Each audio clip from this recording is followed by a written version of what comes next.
తెలంగాణ ఉద్యమ నాయకులు కొనతం దిలీప్ గారిని ఏ ఆధారం లేకుండా ఈరోజు 4 నుంచి 5 గంటల పాటు నిర్బంధించింది. ఆయన కుటుంబ సభ్యులతో ఆయనకు ఏమాత్రం కూడా కమ్యూనికేషన్ లేదు. మేము ఇక్కడికి వస్తే ఇక్కడి నుండి మరి పోలీసులు మాతో మాట్లాడడానికి కూడా సంబంధిత ఆఫీసర్లు ఇష్టంగా లేరు. ఏ ఆధారం ఉందో చూపించమంటే చూపించారు. తెలుగు స్క్రైబ్ అనే ట్విట్టర్ హ్యాండిల్కు కొనతం దిలీప్కు ఏ మాత్రం కూడా సంబంధం లేదు. అది ఉంటే ఎస్టాబ్లిష్ చేయండి, అదేమన్నా ఆధారం ఉంటే చూపించండి చూపించారు. ఏమనంటే రాష్ట్రంలో మత కలహాలు జరుగుతున్నాయి, తెలుగు స్క్రైబ్ ఒక న్యూస్ సర్క్యులేట్ చేసింది. ఆ న్యూస్ హ్యాండిల్ ఏదైతే ఉందో ట్విట్టర్ హ్యాండిల్, దానికి కొనతం దిలీప్కు సంబంధం ఉందంటారు. ఎట్లా సంబంధం ఉంది?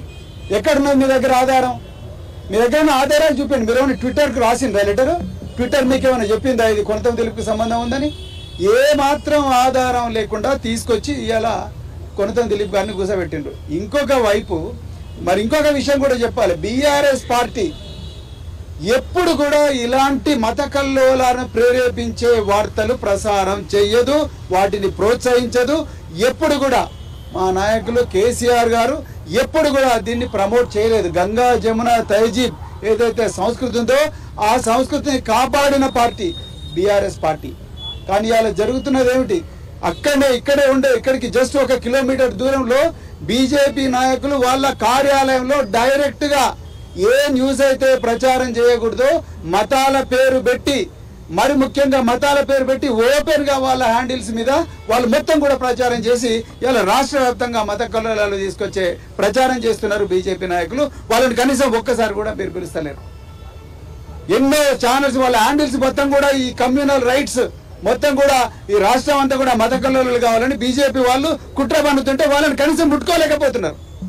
లౌకికత్వానికి మారుపేరైన బీఆర్ఎస్ పార్టీ, ఆ బీఆర్ఎస్ పార్టీలో ఒక గొప్ప ఉద్యమకారుడైన మరి కొనతం దిలీప్ గారిని తీసుకొచ్చి ఇలా మీరు కూర్చోబెట్టారు, అక్రమంగా కూర్చోబెట్టిండ్రు. It is nothing but kidnapping by police. 100% it is kidnapping by police. ఏ ఆధారం లేకుండా ఒక అమాయకుడిని తీసుకొచ్చి ఇక్కడ కూర్చోబెట్టిండ్రు. ఏమనంటే గత ప్రభుత్వంలో డిజిటల్ కమ్యూనికేషన్ డైరెక్టర్ గా పనిచేసింది. అవునయ్యా, ప్రభుత్వం ఆర్డర్ ఇచ్చింది. ప్రభుత్వమే ఆర్డర్ ఇచ్చి ఉద్యోగిగా ఆయన ప్రభుత్వ జీతం తీసుకున్నాడు. బీఆర్ఎస్ పార్టీ ఐటీ సెల్ అంటున్నారు. అసలు బీఆర్ఎస్ పార్టీ ఐటీ సెల్ ఎక్కడుంది? ఎక్కడి నుంచి అయినా మీకు అపాయింట్మెంట్ ఆర్డర్ ఉందా? లేకపోతే బీఆర్ఎస్ పార్టీకి తెలుగు స్క్రైబ్కి ఏం సంబంధం ఉన్నది? ఎట్లా మాట్లాడుతున్నారు మీరు? ఏ మాత్రం కూడా పొంతన లేని ఆధారాలతోని ఇలా కక్ష కట్టి ముఖ్యమంత్రి ఆదేశాల మేరకే బీఆర్ఎస్ పార్టీని ఇబ్బంది పెట్టాలని, ఒక తెలంగాణ ఉద్యమకారుణ్ణి ఇబ్బంది పెట్టాలని చెప్పి ఇలా పోలీసులు ఇతన్ని తీసుకొచ్చింది. అర్జెంటుగా ఏ ఆధారాలు లేవు, ఆయన అర్జెంటుగా రిలీజ్ చేయాలని చెప్పేసి మేము చెప్తా ఉన్నాం. అక్రమ నిర్బంధం. మీరు అరెస్ట్ చేయాల్సిన వాళ్ళు అక్కడ ఉన్నారు. 1 కిలోమీటర్ దూరంలో వాళ్ళు ఓపెన్ గా ఇప్పటికి కూడా మత కల్లోలాలను ప్రేరేపిస్తూ ఇప్పటికి కూడా స్టేట్మెంట్లు ఇచ్చిండ్రు.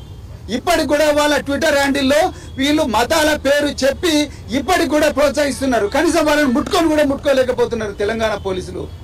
ఇలా లౌకికత్వానికి మారుపేరైన తెలంగాణ ఉద్యమకారులను తీసుకొచ్చి ఇలా పోలీస్ స్టేషన్లలో కూర్చోబెడతా ఉన్నారు. ఇది తప్పు. మీరు దయచేసి రేవంత్ రెడ్డి గారు, మీరే హోంమంత్రి, మీరు అర్జెంటుగా ఈయన విడుదలకు ఆదేశించాలి. ఎవరైతే చేస్తున్నారో, ఎవరైతే మత కల్లోలాలు ప్రేరేపిస్తున్నారో వాళ్ళని తీసుకురండి, మేము కూడా సహకరిస్తాం. అంతే తప్ప ఇట్లా అక్రమ నిర్బంధాలు చేయొద్దని చెప్తున్నాం. కొనతం దిలీప్ గారిని రిలీజ్ చేసేదాకా మేము ఇక్కడే ఉంటాం, ఆయన తీసుకునే పోతాం. ఈ అక్రమ నిర్బంధాలను ఎట్టి పరిస్థితులు కూడా మేము సహించమని ఈ సందర్భంగా చెప్తున్నాం. ఈ సోమోటి కేసులు ఇవన్నీ కూడా తప్పుడు కేసులు. నిన్న కూడా ఖమ్మంలో మా మాజీ మంత్రి గారు వీళ్ళందరూ కూడా ఖమ్మంలో పోతుంటే వీళ్ళ కారు మీద దాడి చేసి, వీళ్ళ కారు అద్దాలు బలకొట్టి మళ్ళీ వీళ్ళే మమ్మీ దాడి చేసిందని చెప్పి కేసు పెడుతున్నారంటే ఇంకా తెలంగాణ పిల్లలందరూ చెవులలో పూలు పెట్టుకున్నారు అనుకుంటారా? ఎవరైతే నిందితులు ఉన్నారో వాళ్ళనే బాధితులుగా చిత్రీకరిస్తున్నారు.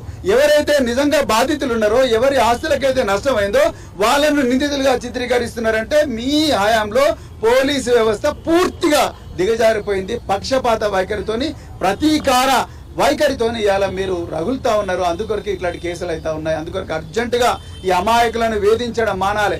ఎవరైతే నిజంగా దుర్మార్గులు ఉన్నారో వాళ్ళందరినీ కూడా అర్జెంటుగా అరెస్ట్ చేయండి.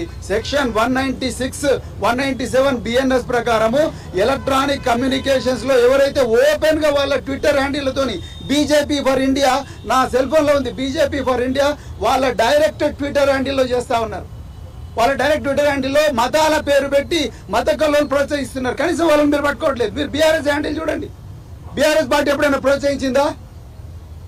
కొనతం దిలీప్కు ఈ తెలుగు స్క్రైబ్కి ఏం సంబంధం? ఆయన ఎప్పుడైనా అన్నాడా ఈ మాట? ఆయన మత కళలను ప్రేరేపించిండా?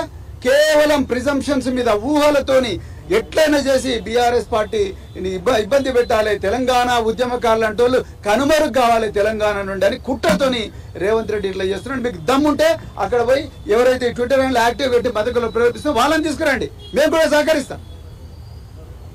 అందుకొరకు ఇలాంటి కక్షపూరిత ప్రతీకారపూరితమైన ఈ మానుకోవాలి. అక్రమంగా నిర్బంధించిన కొనతం దిలీప్ గారిని అర్జెంటుగా మరి రిలీజ్ చేయాలి. అదే విధంగా ఖమ్మంలో మరి మా మాజీ మంత్రులపై బీఆర్ఎస్ నాయకులపై పెట్టిన అక్రమ కేసు ఏదైతే ఉందో ఆ అక్రమ కేసును అర్జెంటుగా ఉపసంహరించుకోవాలని బీఆర్ఎస్ పార్టీ డిమాండ్ చేస్తున్నాం.